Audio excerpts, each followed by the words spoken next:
Noite, amados. Graça e paz, querido. Deus possa abençoar a sua vida essa noite poderosamente. Estamos reunidos aqui na igreja para mais uma aula da Escola de Profetas, onde nós estamos tratando crescimento, amém? Compartilhando vida através da palavra, e nós temos recebido informações importantes em cada aula, para pessoas que vão servir no ministério, pessoas que também vão estar servindo na vida cristã. Eu queria convidar você nessa noite a abrir a sua Bíblia no livro de Atos, capítulo de número 20.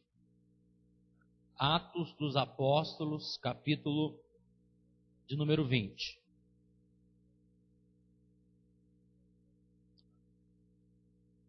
Atos, capítulo 20. Assim que a gente encerrar as outras próximas duas aulas, amém? A 12ª aula, nós vamos ter outras duas aulas, mas não como aula, onde nós vamos ficar em torno de 1h a 1h15, amém? Quero fazer um projeto que eu acho bem interessante, onde a gente vai usar para trabalhar alguns temas importantes nos nossos dias. Falar sobre coisas que estão acontecendo, o que a igreja pensa sobre elas, como responder diante das situações que estão ocorrendo, amém? Questão de lei, questão de dogmas de fé, questão de visão de reino. E nós vamos poder estar, tratando sobre esses assuntos, e vocês vão participar também da aula, amém? Mas não vai ser um modelo assim de aula, vai ser um modelo um pouco diferente. E você vai poder também convidar pessoas para estar, amém? Nesses dois eventos que vamos fazer depois que terminarmos o ciclo dos 3 meses. Atos 20, 17, Paulo está convidando aqui, no verso 17, diz assim: de Mileto mandou a Éfeso chamar os presbíteros da igreja. E quando se encontraram com ele, disse-lhes: vós bem sabeis como foi que me conduzi entre vós, em todo o tempo, desde o primeiro dia em que entrei na Ásia, servindo ao Senhor com toda humildade, lágrimas e provações. Amado, se você quiser sublinhar isso na sua Bíblia ou marcar, é importante. Não existe serviço prestado a Deus que não traga com ele humildade, lágrimas e provações. Pelas ciladas dos judeus me sobrevieram, jamais deixando de vos anunciar coisa alguma proveitosa, e de ensinar publicamente, e também de casa em casa, testificando tanto a judeus como a gregos, e o arrependimento para com Deus e a fé em nosso Senhor Jesus Cristo. E agora, constrangido em meu espírito, vou para Jerusalém, não sabendo o que ali me acontecerá, senão que o Espírito Santo, de cidade em cidade, me assegura que me esperam cadeias e tribulações.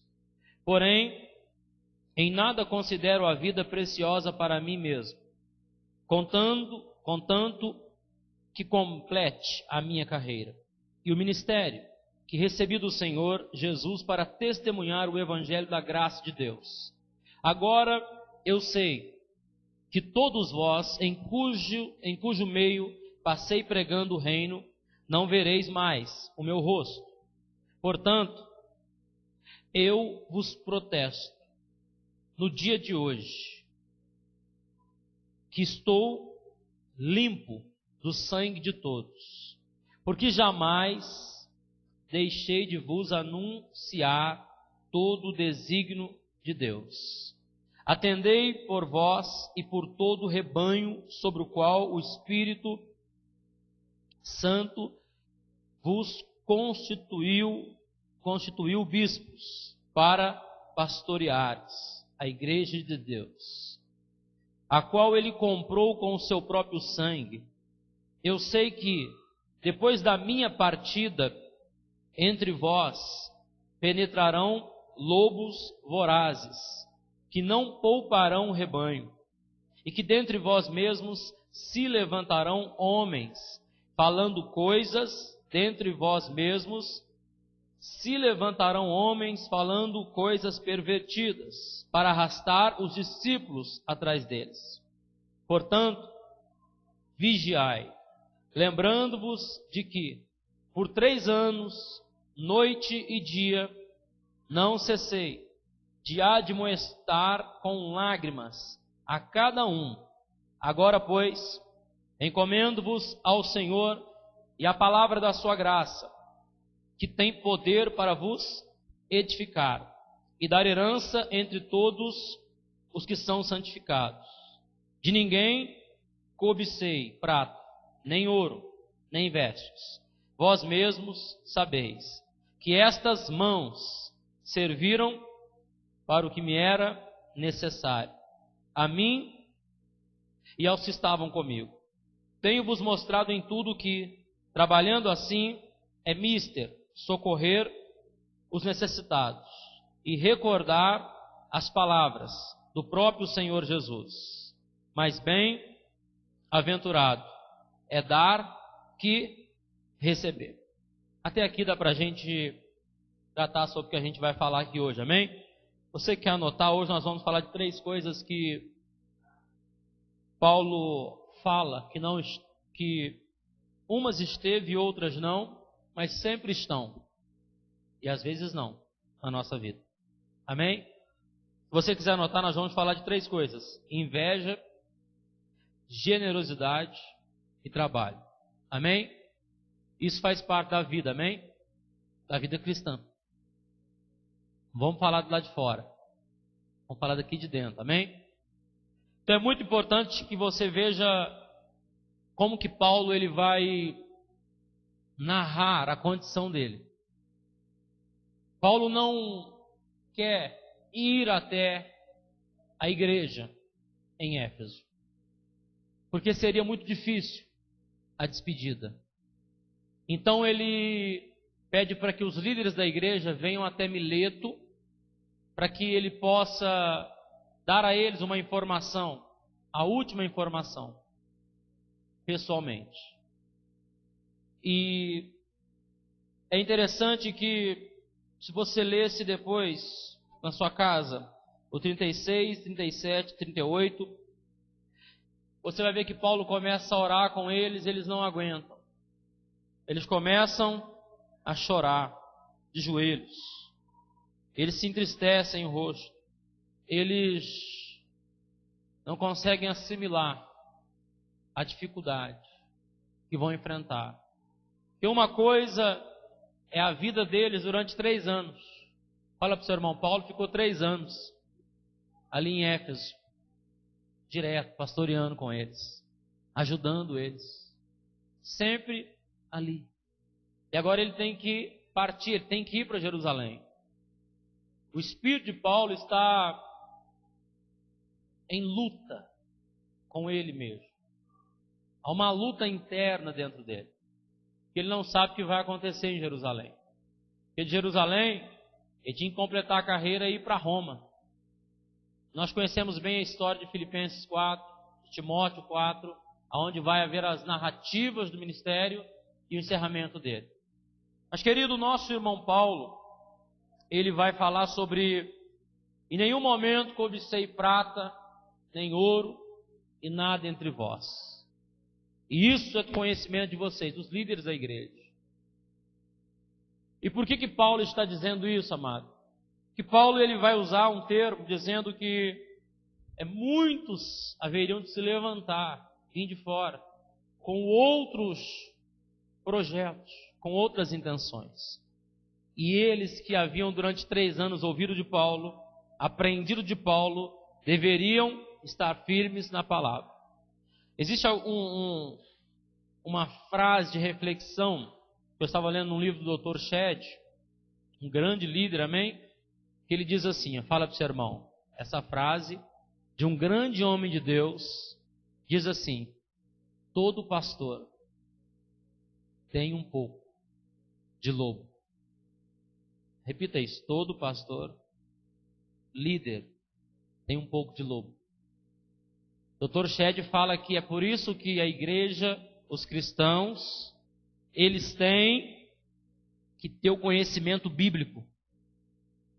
Você está ouvindo na rádio, está ouvindo na televisão, você precisa saber se é verdade que eles estão falando. Não adianta nada você ouvir e não ter base bíblica para comprovar isso.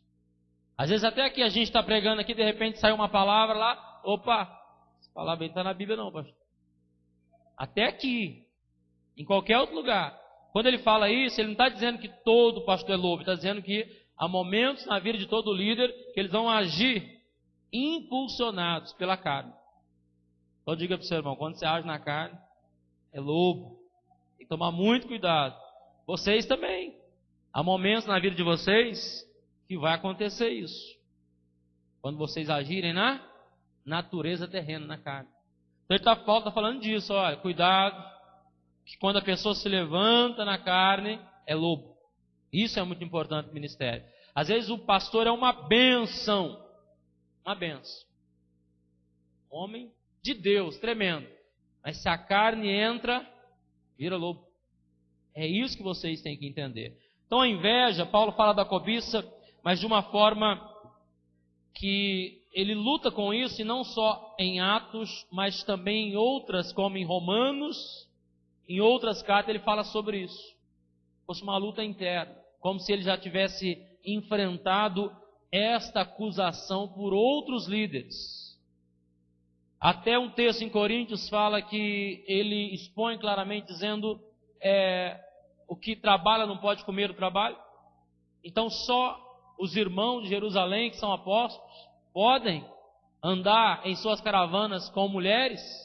Eu e Barnabé não? Andar com bolsas de dinheiro? Eu e Barnabé não? Será que só eles são e nós não? Então havia esse consenso na igreja. Quem podia, quem não podia. Nós vamos ver isso também mais para frente. Mas, amado, a Bíblia diz, no Salmo 106:16, que não é de hoje isso. Lá no arraial dos Hebreus, quando Deus escolheu Arão e Moisés, houve uma inveja, houve um problema. Eles não aceitaram. A Bíblia diz que Coré, Datã, Abirão se levantaram e disseram: que escolha é essa? Como é que Deus escolhe? Isso aí está cheirando alguma coisa, está cheirando nepotismo. Deus chama Moisés, Moisés chama o irmão dele, chama a irmã dele. Está tudo em família, é isso. Então você vai ver que no Salmo 106:16 fala disso, Números 17 fala disso, Números 11 tem um problema sério, que o coração de Miriam e de Arão foram inflamados por essa turma de Coré, Datã e Abirão, que eles acreditaram neles e foram falar assim: Deus, que negócio é esse? O Senhor não fala com a gente também? O Senhor não revela para a gente também? A gente também não usa, o Senhor não usa a gente? Aí Deus falou assim: ó, eu falo com vocês em sonhos, em visões, qualquer profeta que eu falar vai ser assim, mas com Moisés não. Com Moisés eu falo face a face. Não era o problema de Deus falar ou não falar, é porque eles não estavam querendo respeitar Moisés como liderança. Amém? Isso é que vocês têm que entender. Às vezes Deus pode falar muito mais com o irmão da igreja do que com o pastor da igreja. Mas isso não quer dizer que ele é maior ou menor, tem que obedecer do mesmo jeito. Cansei de chegar à igreja e tem problema assim, ó, o irmão lá prega melhor do que o pastor, deveria estar no lugar do pastor. Vai ver a vida dele para você ver se deveria estar mesmo. Às vezes o pastor não tem aquela palavra, o pastor talvez não é aquilo tudo que as pessoas querem que ele seja, mas ele é o homem que Deus escolheu. Então, amado, escreva isso. Eu tenho que aprender a respeitar a escolha de Deus. A gente tem que aprender, querido, a entender e respeitar a escolha de Deus. Então, eles tiveram inveja. E é incrível como Paulo trata disso, dizendo, olha, eu não tive cobiça, não tive inveja, não tive nenhum sentimento com ouro e com prata de vocês. Então é muito importante isso na sua vida, querido. Você tem que viver pela graça de Deus, servir o ministério, crescer perante aquilo que Deus está te dando condições de crescer. Se amanhã você vai ser um pastor, um líder e uma congregação grande, você ter uma boa condição financeira, glória a Deus, aleluia. Se não, glória a Deus e aleluia também. Diga aí para o seu irmão, tudo posso naquele que me fortalece. Agora, qual é o problema que nós enfrentamos dentro de uma igreja quanto à inveja? Nós vemos isso em Corinto. Paulo fala assim, gente, está lá em 1 Coríntios 14, falei na aula passada também. Gente, tem salmos, tem doutrina, tem palavra de revelação? Espere a hora correta para se fazer. Pastor, mas eu tenho uma palavra de Deus. Olha que interessante isso dentro de uma igreja. Eu tenho um louvor aqui que eu quero cantar. E na igreja começa muitas pessoas a querer fazer muitas coisas e ocupar sempre as principais reuniões. O irmão falou, pastor Natan, eu vou lá na igreja, viu? Mas eu vou no domingo. A igreja eu vou cantar no domingo lá. Ela falou assim, irmão, não dá não. Nosso culto já é bem alinhado já. Os louvores, a palavra, a gente tem que combinar um dia. Não, vou no domingo, pastor. Eu gosto de ir no domingo. Pepe, vem na segunda-feira para você ouvir. É incrível como as pessoas, essa postura dentro da igreja, de querer fazer mais para aparecer. O que levou elas a fazer isso? Que elas querem fazer algo. Impulsionadas pelo quê? Para quê? E às vezes isso é importante para nós tratarmos nesse assunto, porque nós vamos ver a igreja crescer e muitas pessoas vão querer fazer porque alguém está fazendo. Não, eu vou fazer porque fulano está fazendo, eu vou fazer também. Fulano está pregando, eu vou pregar também. Fulano está cantando, eu vou cantar também. Fulano está evangelizando, eu vou evangelizar também. Fulano está cuidando das crianças, eu vou cuidar também. Então diga para o seu irmão, você não tem que ser movido porque alguém está fazendo. A escolha de Deus, querido, ela vai frutificar na sua vida dentro daquilo que Deus te colocar para fazer. É incrível isso, gente. Então, amado, a inveja, ela é sempre a condição de eu querer aquilo que o outro tem, e não aquilo que Deus tem para mim. O irmão é profeta, eu posso ser também? Posso. O irmão é pastor, eu posso? Aleluia, posso. Eu posso ser, amado. Mas o nível aqui de serviço que Paulo está dizendo, não está na postura de ter aquilo que o outro já está fazendo. Ok? Então nós temos um sério problema, nós não podemos conduzir ele para dentro da nossa vida. Então nós temos pastores que têm inveja. Sabia disso? Pastores que têm inveja. Lá em Varginha, eu encontrei com o pastor Marcos uma vez. Pastor Marcos, eu precisava encontrar você. Falei, por quê, pastor Marcos? Eu precisava conversar com você. Falei, sobre... Ele falou assim, vamos lá em casa. Falei, vamos.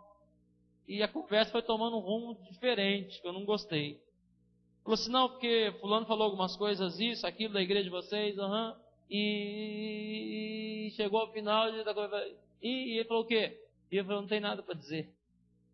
Você acredita se você quiser. Nós vamos seguir a nossa vida para frente. Porque, entre aspas, as pessoas não sabem o que está acontecendo. Mas elas preferem pronunciar coisas a respeito de igreja, de pessoas. Elas não conhecem, elas não sabem, a princípio, como as coisas aconteceram. Então, querido, nós precisamos por quê? Sua igreja está crescendo muito rápido, pastor. Em Varginha, nossa igreja sempre, tanto a ITED no Sion como depois no Damasco, ela cresceu muito rápido, né, Viane? Eu lembro que a igreja começou com... Eu fui no primeiro culto no Sion. Que rua que é aquela, Tânia? É lá embaixo. Tinha 30 cadeiras, tinha 30 pessoas. Aí depois de algumas semanas nós frequentando, dali a pouco tinha 180, chegou quase 300 pessoas assim, foi um negócio... Uma coisa de louco assim, ó. Aí as outras igrejas queriam de tudo quanto é forma que as pessoas começassem a participar de evento deles. Todo mundo, vai lá. Aí o pessoal da Assembleia, vai lá com a gente lá agora, vai lá. Aquela loucura. É comum isso. Qual que é a igreja mais invejada de Extrema? Essa daqui, ó, da esquina. Deus de promessa. Todos os pastores têm inveja dessa igreja, a maioria. Porque o cara cresceu, expandiu. Tem os dogmas internos, tem coisas lá que eu não concordo, você não concorda. Querido, mas cresceu. O trabalho frutificou. Querendo ou não, pessoas estão vindo a Cristo. Estão tendo base ou não é um problema nosso. Mas estão vindo a Cristo. Amanhã a gente cresce. Pessoas vão ter inveja da igreja. Amanhã a igreja A, B, C cresce. Aí os pastores fazem o quê? Aquilo lá é porta larga. Aquilo lá é dinheiro, é prosperidade, é isso, aquilo. Querido, as pessoas sempre vão apontar os defeitos de quem está crescendo. Eles sempre vão, por quê? Diga para o seu irmão, por causa da inveja. Tem que se tomar muito cuidado, querido. Muito cuidado. E quando as pessoas começam a crescer, o sucesso delas, muitas vezes, nos atinge. Já viu em família? 4 irmãos numa casa. Aí cresce, tá, um compra um carro, o outro, vou comprar um carro também. Aí o outro, não, vou comprar. Aí todo mundo quer comprar carro agora. Todo mundo quer comprar carro. Não, porque eu vou comprar carro, eu vou comprar carro. Aí compra um terreno, não, vou comprar também. Isso aí dentro de uma casa acontece isso. Dentro de uma casa. O fulano comprou um terreno, tem que comprar um também. As cunhadas falam assim, os maridos aí, seu irmão comprou um terreno, você vai comprar não? Seu irmão comprou um carro, Zé, você tem que comprar um também. Quase que mata o rapaz. E o rapaz está lá sofrendo para pagar as contas ainda. A mulher fala, você tem que comprar um carro, porque teu irmão comprou um carro. Dentro de casa acontece isso. Igreja acontece isso.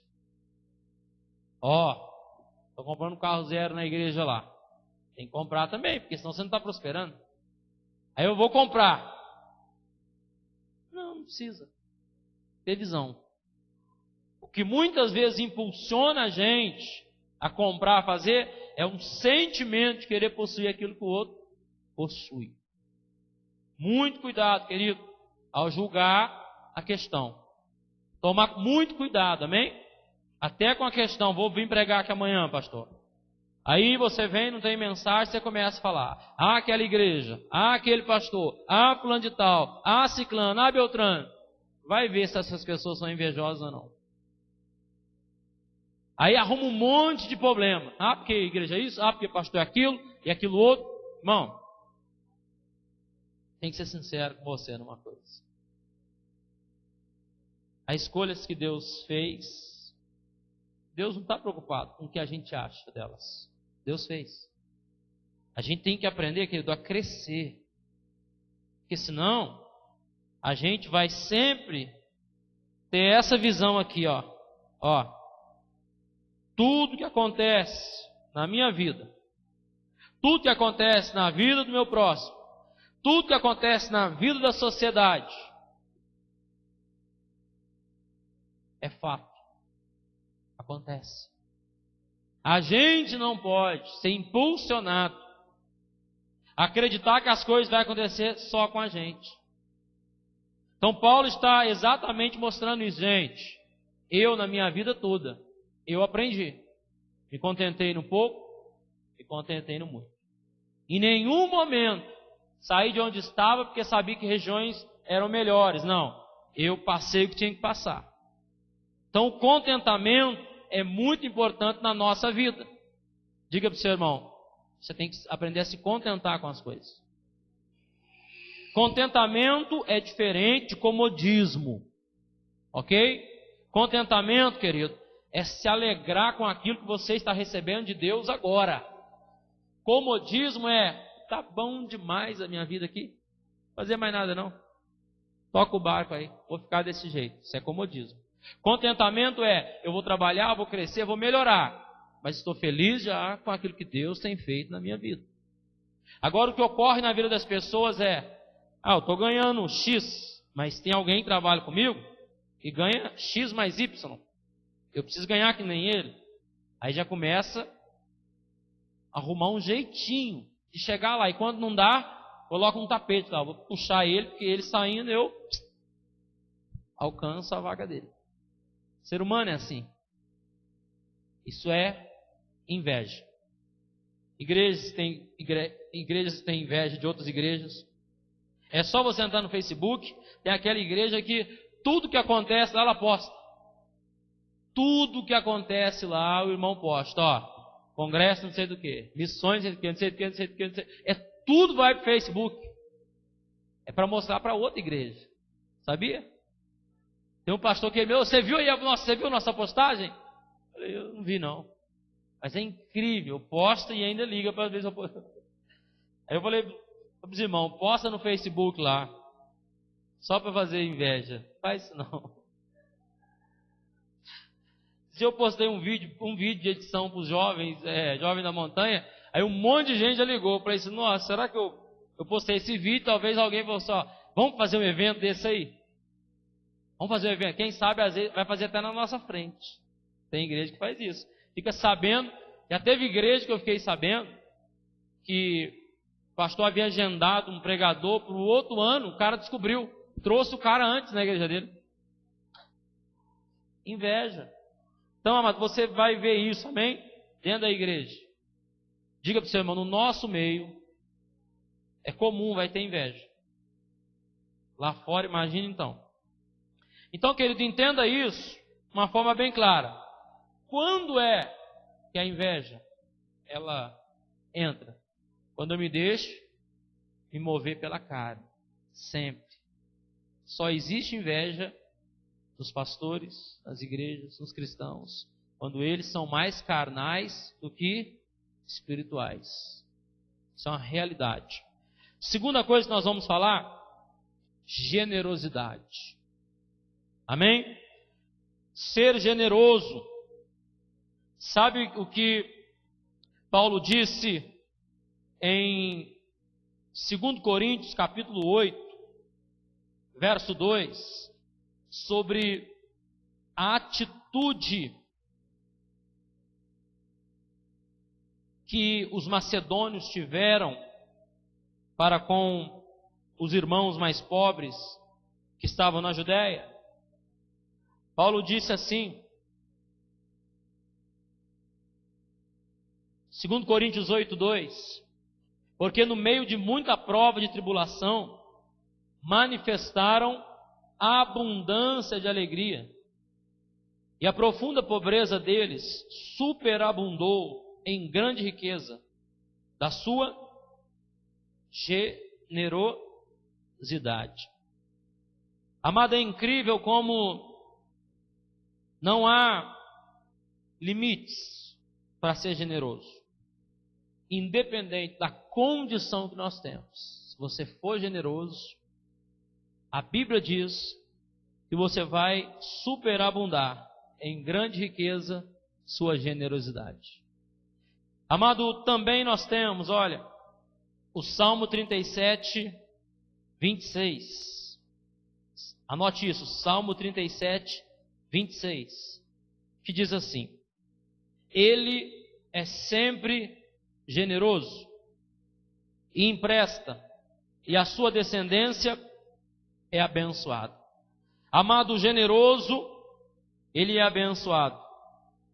Ser generoso, fazer o bem, responder, amado, diante da situação das pessoas.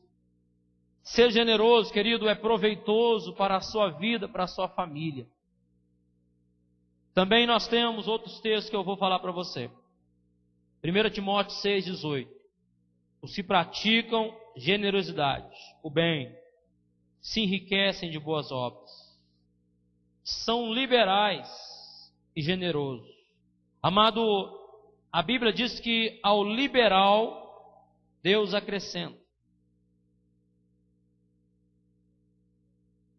É muito importante que na nossa generosidade a gente encontre, querido, exatamente com aquilo que a Bíblia diz, amém?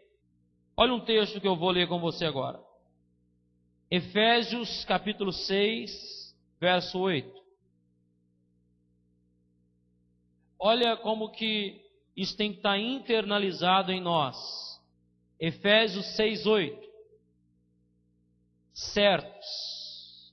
Eu gosto desse começo, olha. Certos, convictos.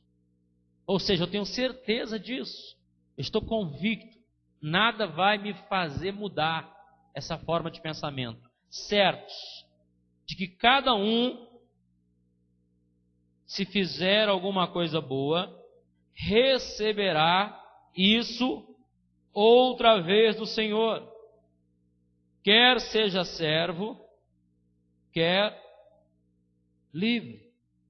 Agora olha volta um livro da Bíblia comigo para Gálatas 6, verso 9.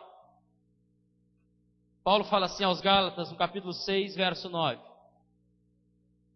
E não nos cansemos de fazer o bem, porque a seu tempo ceifaremos, e se não desfalecermos. Por isso, enquanto temos oportunidade, façamos o bem a todos, mas principalmente aos da família da fé. Amado, ser generoso é uma condição, amém? De talento. É uma condição em que Deus nos dá. Isso é automático na vida daqueles que nasceram de novo. Eles são generosos. Eles expressam isso com as suas atitudes, com a sua vida. Mas as pessoas vão dizer assim: o que eu vou ganhar com isso? O que eu vou ganhar, pastor, ajudando as pessoas? O que eu vou ganhar? O que eu vou ganhar, pastor, vindo na igreja? Quanto que eu vou ganhar? Quanto que eu vou ganhar? Você vai começar um novo trabalho da igreja e quanto que eu vou ganhar? Isso é avareza. Quando a intenção é quanto eu vou ganhar, isso é avareza. Amém? Então a questão é generosidade. O que eu vou ganhar, pastor? Em ser generoso? Em servir? Amado, a Bíblia diz que ao generoso Deus acrescenta. Deus acrescenta. Até na expressão, se teu inimigo tiver sede ou tiver fome, Deus acrescenta brasas sobre a nossa cabeça. Amado, a generosidade Deus traz sobre nós como um acréscimo. Por exemplo, a graça, ela é vivida na generosidade. Não tem como explicar de outra forma. A graça comum da vida é a realidade do que Deus fez para a humanidade. A palavra graça, ela tem uma raiz de entendimento para o grego, que é o mais próximo nosso, koiné, que é ter alegria nas obras de Deus. É o favor imerecido, é conseguir se alegrar com aquilo que Deus fez. Então o que é uma graça comum? É a vida, é as árvores, é os frutos produzidos, é as realizações, é você olhar depois de dias de seca, começar a chover, encher as represas. Isso é graça comum. Isso é o comum da vida. É as grandes nascentes voltarem a jorrar água como jorravam no passado. Isso é uma graça comum da vida. Isso é um processo que Deus trabalha também para essa graça comum se manter. A humanidade tem a sua responsabilidade na graça comum? Tem que ser generoso. O que é graça incomum? Graça incomum é o que Jesus fez. Morreu pela humanidade. Isso é incomum. Quem aqui morreria agora? Pastor, vou morrer. Vou morrer para salvar 2 vidas. Desligar, fechar a igreja e ir embora agora. Vou morrer não, pastor, sou muito novo. Ninguém quer morrer. Ninguém quer morrer. Agora não.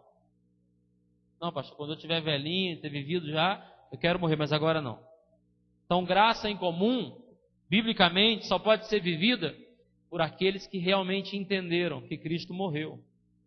Por isso a recomendação da Bíblia de Paulo é: eu levo comigo morrer no corpo, para que vocês recebam vida. O sacrifício dentro da graça em comum que a gente pode experimentar é essa: é servir os outros. Às vezes você não serve você, mas serve os outros. Isso é uma graça em comum. Você poderia estar servindo quem? Você mesmo. Isso é graça comum.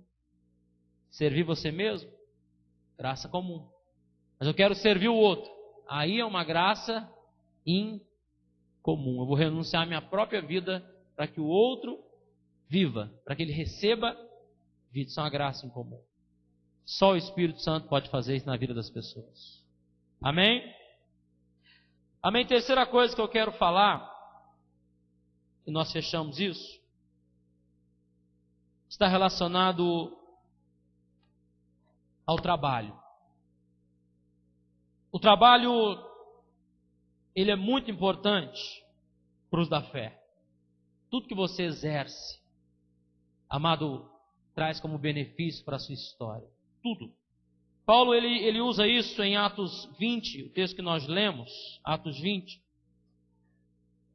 No verso 34, ele fala: vós tem conhecimento que essas mãos serviram para o que me era necessário a mim e aos que estavam comigo. Paulo está dizendo assim: olha, essas mãos, as minhas mãos, o meu trabalho, me deu condição de me sustentar e também sustentar os que estavam comigo. Vida dura, a de Paulo. Ele fazia tendas, redes. Alguns historiadores dizem que fazia de couro de camelo. Dizem que é trabalhoso, dá calo na mão, sangra, resseca os dedos. Diz que é difícil ter que desfiar o couro, trabalhar nele para tecer tendas. Diz que é doloroso. É um serviço difícil. Mas Paulo fala: o meu trabalho em tudo me serviu. Eu não fui pesado. Ele fala aos Tessalonicenses: eu trabalhei, eu corri atrás, e isso me foi de muito proveito. Amado, o trabalho, ele traz para o homem, para a mulher, a condição de desfrute. Então o trabalho é muito importante, seja ele, querido, dentro do ministério da igreja, seja ele fora. Igreja não impede ninguém de trabalhar, ok? A igreja cresceu muito, não tem como, tem muita atividade, mesmo assim o pastor tem que trabalhar. Amanhã, na igreja, vai ter um pastor na obra, seja o pastor que estiver aqui. O pastor está na igreja, ele está trabalhando na igreja. Ele tem que abrir a igreja de manhã, tem que ver como estão as coisas da igreja, ele tem que fazer uma visita, ele vai trabalhar, vai ter atividades para fazer. Ele vai ter coisas para realizar, ele vai ter trabalhos. Vai ter uma secretária na igreja? Agora, para quê? Não tem muito o que fazer. Amanhã nós precisamos da secretária, a igreja cresceu, precisa programar as cartas de Natal, aniversário dos membros, tudo a secretária vai fazer. Dia 15 aniversário, manda uma carta. Aquele membro, 5 anos de igreja, tem membro de 10 anos de igreja, ninguém sabe data de aniversário, ninguém sabe nada. Secretária da igreja, computador dela, esse mês, está dizendo aqui aniversário do fulano de tal, ciclano, tal. Vamos programar alguma coisa, vamos falar no culto, vamos agradecer, fazer um culto de ações de graça na casa do irmão. A secretária da igreja, telefonemos para o pastor, visita, vai programar. Nós estamos falando de uma igreja que cresceu. Precisa de uma secretária. Pastores na obra, pastores auxiliares na obra, coisas acontecendo. Vai ser necessário, amém? Mas Paulo, ele fala do trabalho como uma condição de trazer também benefícios, mostrar para eles que as mãos dele lhe serviram. Então isso, querido, é interessante, porque trabalhar é muito bom. Agora, às vezes acontece isso com você e comigo. Você não tem noção como que eu estou cansado de trabalhar, exausto. Estou no limite, pastor. Graças a Deus. Glória a Deus por isso, que você está no limite, está exausto, mas está trabalhando. Pior é ficar sem trabalho. Pior é ficar sem fazer nada. Então, querido, o trabalho ele é muito bom quando você tem uma visão. Eu estou trabalhando para quê? Só para ganhar dinheiro? Então, está sem visão. Eu trabalho porque eu me relaciono com as pessoas no meu trabalho e eu uso deste veículo de trabalho para evangelizar as pessoas. Falo do amor de Jesus na empresa. Convido as pessoas para ir no culto. Amado, os puritanos e também alguns homens na história até se venderam como escravos para poder pregar o evangelho. Me leve eu como escravo lá, eu vou trabalhar lá só para poder pregar o evangelho. Então você tem que ter uma visão, tipo, eu estou lá na empresa, eu tenho que pregar o evangelho, tenho que falar do amor de Jesus. Não é parar a linha de produção para todo mundo te ouvir. Teve um amigo da Viviane, quando chegou na igreja, falou: pastor, você não tem noção do dom que eu tenho. Eu começo a tocar o meu violino, todo mundo sai da linha de produção, todo mundo para tudo, até os peixes do lago da empresa vêm pular perto de mim. Aí o chefe fica bravo, é claro que ele fica, eu te mandaria embora. Parou a produção tudo, para ver ele tocar violino. Falta de sabedoria no trabalho. Então lá no trabalho, hora da refeição, todo mundo falando de jogo, tal. Pessoal, deixa eu falar um negócio aqui para vocês aqui. Entrou com a palavra. Quem não gostar, sai. E muitos vão ficar. Muita gente gosta de ouvir as coisas de Deus. Muita gente quer aprender sobre Deus. Trabalho te dá a oportunidade de conhecer novas pessoas e assim você pregar o evangelho. Eu imagino Paulo fazendo tendas. Passava o viajante para comprar a tenda, parava. De onde você é? Tem uma palavra para entregar para você. Deus, e começava a falar, e ali a pessoa se rendia a Cristo. Quantas pessoas não foram ganhas assim? Então você tem que ter uma visão, querido, que o trabalho traz também com ele oportunidades de fazer aquilo que Deus quer que você faça. Amém? Pior é quando você está trabalhando e não fala do amor de Jesus para ninguém. É como se Deus tivesse falado assim: olha, você não entendeu por que essa porta foi aberta. Você não entendeu ainda por que você está aí. Então Paulo fala de uma condição, querido, de se fazer. Agora, dentro do trabalho, nós temos que ter uma visão. Exige dentro do trabalho o quê? Tempo. Ok? Toma o nosso tempo. Toma alguns, 8 horas por dia, outro 12 horas, outro até mais. Mas eu tenho que me programar. Eu tenho que ter aquele ritmo de trabalho, mas também tenho que ter aqueles dias de folga. E os dias de folga, eu tenho que priorizar algumas coisas. Eu tenho um trabalho extenso, pastor, mas o teu dia de folga, o que você faz? Dorme o dia inteiro? Não perdeu, colega. Não pode dormir o dia inteiro. Você tem que fazer as suas coisas acontecer. Tua vida, ela não pode ser dormindo. Não, eu só trabalho e durmo. Não, eu trabalho, mas depois eu vou trabalhar para mim agora. Você acha que é brincadeira? O cara vem para a igreja evangélica, aceita Jesus e começa a dormir. Aí ele vai lá no Testemunho de Jeová, eles falam que Jesus é apenas uma condição de profeta de Deus, e ele sai pelas ruas. E se pusesse madrugada, os caras iam. Ele só não faz isso, porque senão o povo joga pedra neles. Eles vão o dia inteiro, debaixo de sol, debaixo de chuva. Por quê, pastor? Porque alguém mostrou para eles. Tem que trabalhar também para Deus. Quanto tempo você trabalha para o homem? 8 horas. Então você vai ter que tirar um dia na sua semana para trabalhar 8 horas para Deus. E eles pegam isso e vão como força. Pregam muito, mas pregam errado. Mas pregam muito. Tem um espírito missionário tremendo, mas pregam errado. Então, querido, entendam isso. Eu preciso, nos meus dias de folga, aproveitar em família. Isso é graça comum. Ok? Graça comum.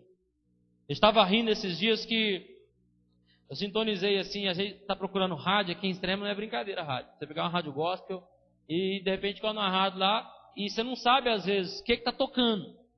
Aí demora um pouco para sintonizar. Eu vou aquela de salgado, eu já fugi, não dá para ouvir aquilo. É muito barulho e pouca palavra.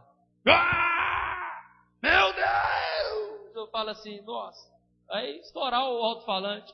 Meu Deus! Já viu aquela rádio? Eu falei, não, vou ouvir outra. Eu procurei, eu não pegava 90.1 lá da Renascer. Aí caiu numa lá, tocando um samba assim. Aí o cara falando alguma coisa, eu falei, eu tentando. Aí eu só ouvi quando ele falou assim, ó, eu vou dar um banho de loja na minha nega.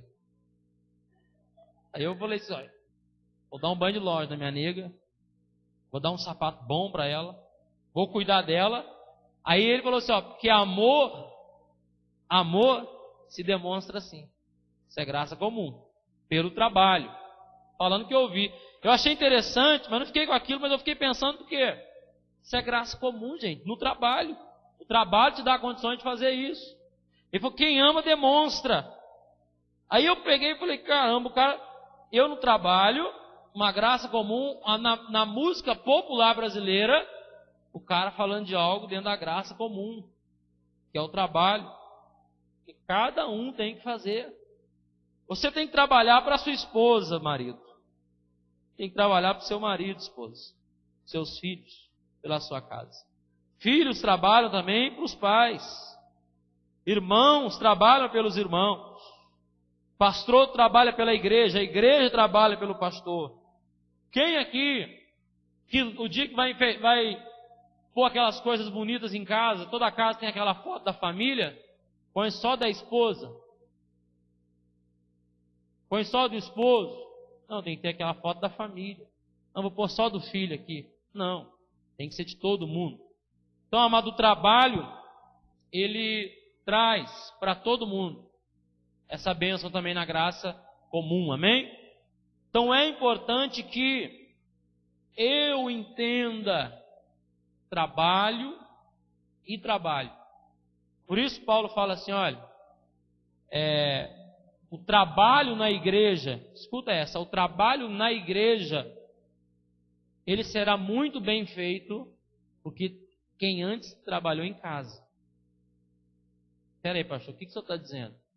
Ó, o trabalho que você faz na igreja será muito bem aceito por Deus, se antes você trabalhou certinho na tua casa.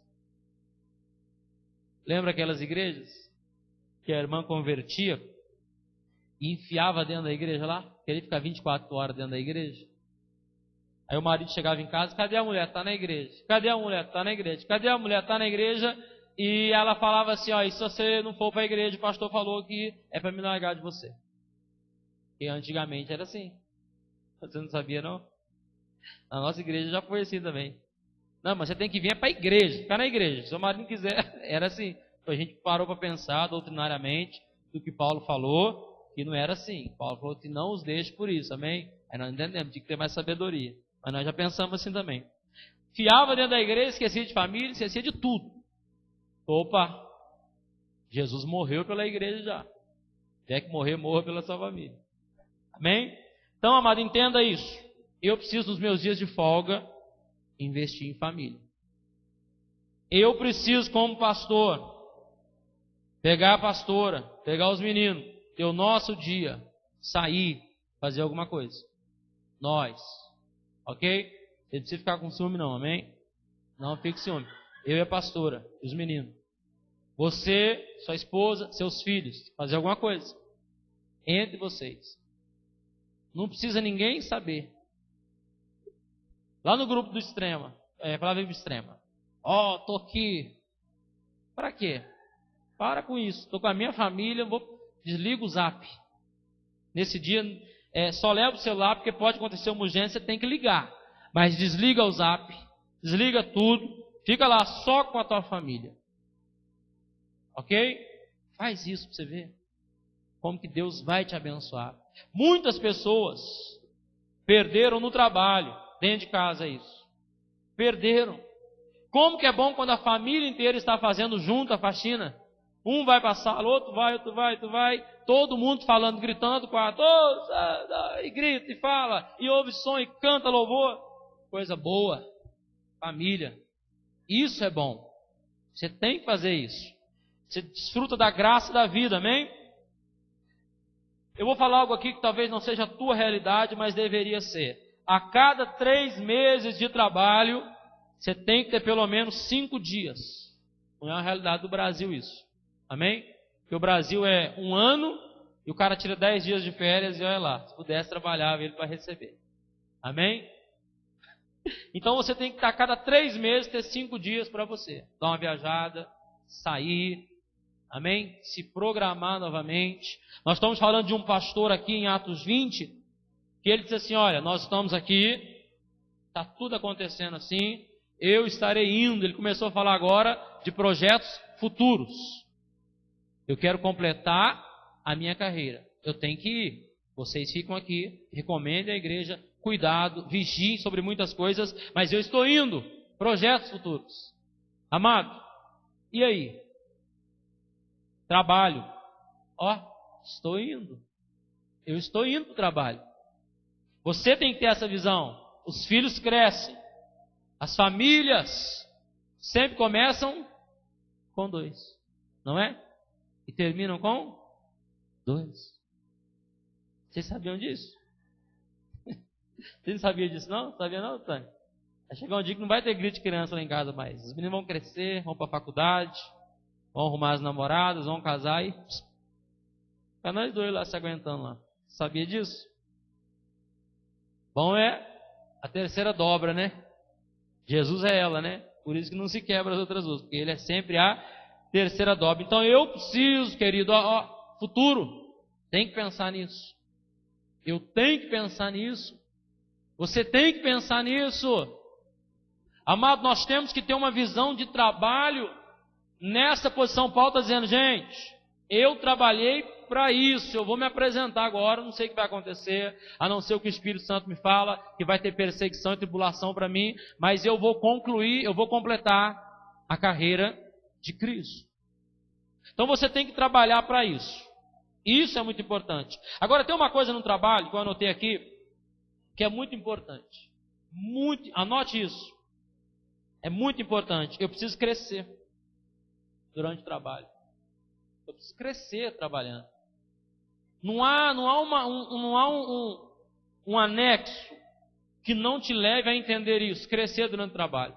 Pastor, 5 anos na Palavra Viva, não, 4 anos aqui em Extrema na Palavra Viva. Estou na igreja, hein? Estou firme.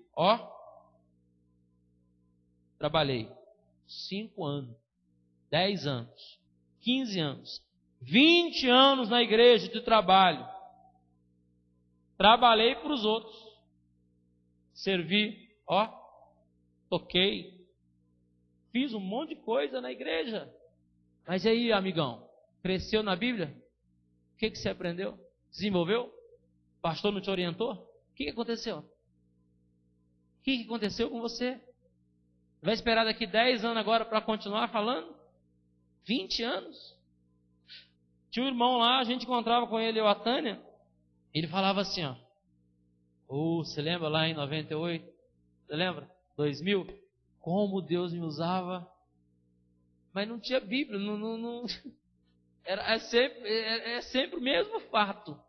Você encontra com a pessoa, você lembra aquele dia lá, sua avó, Espírito Santo, está lá. Até hoje, sabe, nas águas mornas da vida, nas águas de Emaús. Não cresceu, não desenvolveu. Eu estou trabalhando, pastor. Estou fazendo alguma coisa na igreja. Mas estou falando do teu trabalho agora. Você está trabalhando para Deus? Tá. Mas e o teu crescimento? A tua dedicação? Leitura Bíblia? Oração? A tua consagração? Não é aquela que o grupo fala, todo mundo vai consagrar, todo mundo vai jejuar, todo mundo. Não, a sua pessoal. A sua oração pessoal. Tem gente que tem tempo para orar para todo mundo. Mas chega em casa, não ora. A gente acorda de manhã, primeira coisa, liga o celular. Deixa eu ver a mensagem. Liga o computador, liga a televisão e não se liga em Deus. Trabalho, você quer no trabalho. Tem tempo? Não tem. Por quê? Porque você ocupou ele. Ocupou ele com tudo aquilo que está sob o teu controle. Então você vai precisar de ter um tempo com Deus. Você vai precisar, querido, dedicar o seu tempo a Deus. Era comum no passado os pastores das igrejas, os missionários em missão e as mulheres em casa cuidando dos filhos, em oração, em ensinamento da palavra. Antigamente se ensinava crianças, pelo menos as que cresceram em lares de igrejas, a aprender a ler e a escrever, porque não tinha alguns lugares que tinham escola, usando a Bíblia, usando as histórias da Bíblia. Você precisa, querido, no trabalho para Deus e para você crescer. Não, estou na empresa lá, cresça lá dentro. Tem que crescer. Ah, eu estou na igreja, eu tenho que crescer. Sabe qual que é o slogan da igreja do século XX? É que as igrejas usam agora. Ganhar, não é? Consolidar, treinar, discipular, né? E enviar. Isso é uma visão da igreja em célula. Está errado? Não. Ganhar é salvar vidas. Consolidar, andar junto, apoiar, estender a mão. Treinar, dar base bíblica, dar instrução, orientar como aconselha e enviar. Só que alguns acabam não fazendo tudo isso. Faz pela metade e já joga o cara lá, vai liderar lá, vai tomar conta de um setor, vai fazer, aí dá no que dá. Mas, querido, é interessante que o trabalho tem que ter resultado, tem que crescer. Ninguém trabalha para não crescer. Então, você precisa disso. Você precisa de crescimento com Deus. Não é só servir as pessoas. Você precisa ter o teu tempo com Deus. Você precisa crescer. Se eu vim aqui todo dia pregar e não buscar, estou dentro d'água. Estou dentro d'água. Tem dia que as coisas vão mais ou menos. Amado, tem dia que não vai. Então eu tenho que buscar, você tem que buscar. Você tem que ler.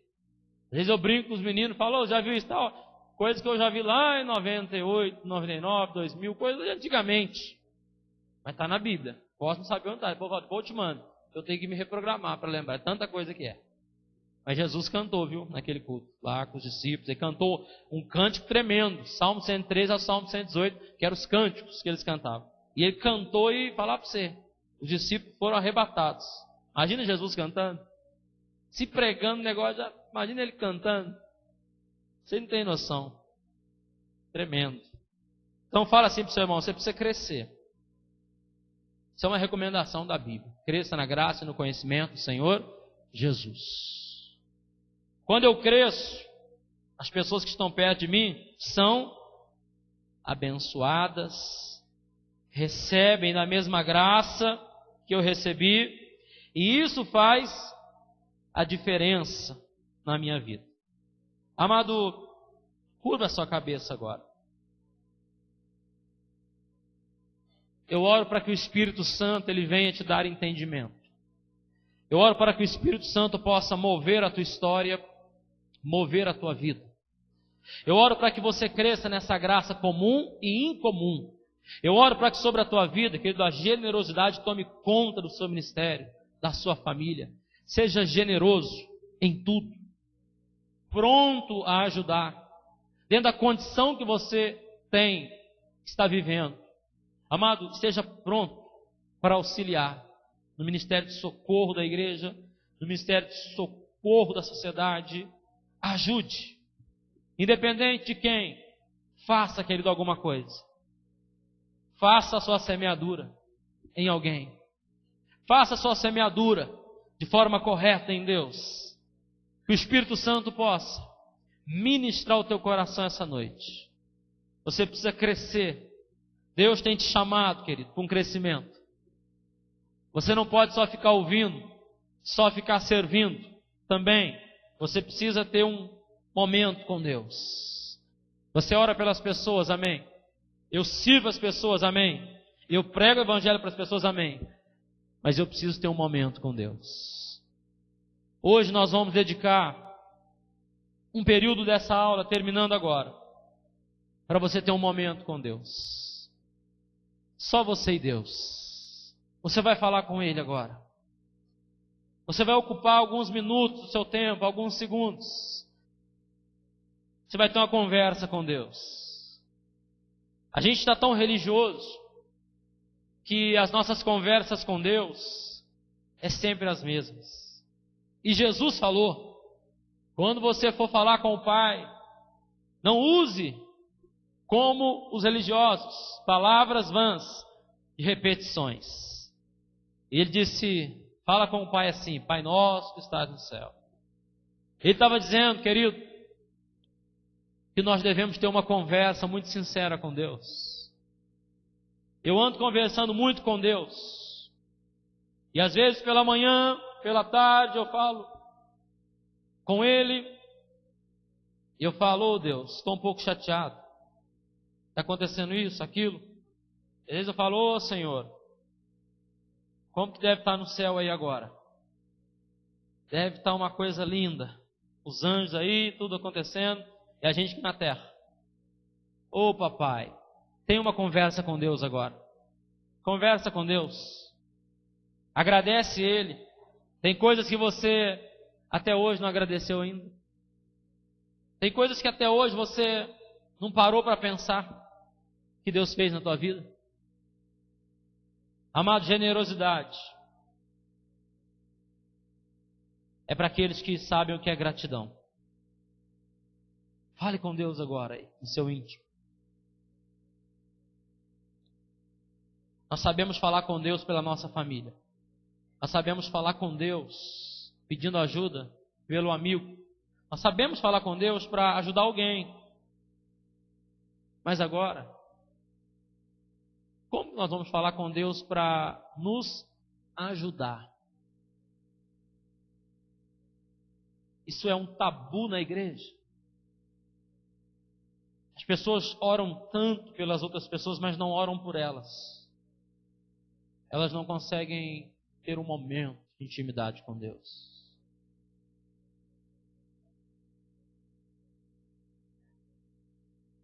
Que o Espírito Santo possa ministrar o teu coração, querido. Se você ainda não tem, talvez, uma maturidade para, durante todos os seus dias, horas e minutos, preencher com este relacionamento com Deus, eu vou te ensinar algo que vai te ajudar muito nesses dias. A melhor maneira de usar, amado, um ponto inicial para isso, é pegando canções de adoração e usar elas como base da tua oração. Faça orações em forma de cântico, como diz o Salmo. Talvez você pode parar por um momento, ter uma conversa com Deus, cantando uma canção de adoração, uma canção de gratidão. Quantas vezes eu entrei no meu carro para ir para algum lugar e eu ligava o som e eu sempre programava algumas canções que me tocavam. Algumas canções que quando eu começava a cantar elas eu já entrava em choro, em pranto e uma presença real de Deus naquele momento que eu cantava. Canções como Te agradeço. Aí vem aquela parte, ó, por me libertar e curar. Ah, querido. Quantas vezes você tem que fazer isso também? Há canções que você sabe que elas falam com você no profundo. Coloque elas no rádio. Cante elas. Aumente o volume do seu som e ande pela casa cantando essas canções. Às vezes nós estamos em casa, nós ligamos o som bem alto e estamos ouvindo uma pregação ou cantando algum louvor e, amado, uma presença de Deus. Não que Deus não está lá. Deus está lá. Não que Deus não esteja aqui, Deus está aqui. Mas a questão é, é quando nós paramos para dar atenção a Ele. É quando você para, você liga o louvor e você começa a cantar para Ele. Então você está dando atenção a Ele agora, e Ele vai começar a ministrar, e a presença dEle vai tomar conta do ambiente. Por quê? Porque você parou para ter um relacionamento com Ele. Você parou para falar com Ele. É um relacionamento, querido. É a mesma coisa, tem duas pessoas no ambiente e elas não se falam. Então, automaticamente é como se tivesse uma pessoa só, sozinha. Mas se elas começam a conversar, um assunto toma conta do ambiente, uma atmosfera é gerada. Perguntas, respostas, presença, testemunhos. Então Deus, quando você começa a dar atenção a Ele, e cantar para Ele, e falar com Ele, Ele toma conta do ambiente. Ele te preenche, querido. Ele se faz presente. Ele está presente, pastor? Sim!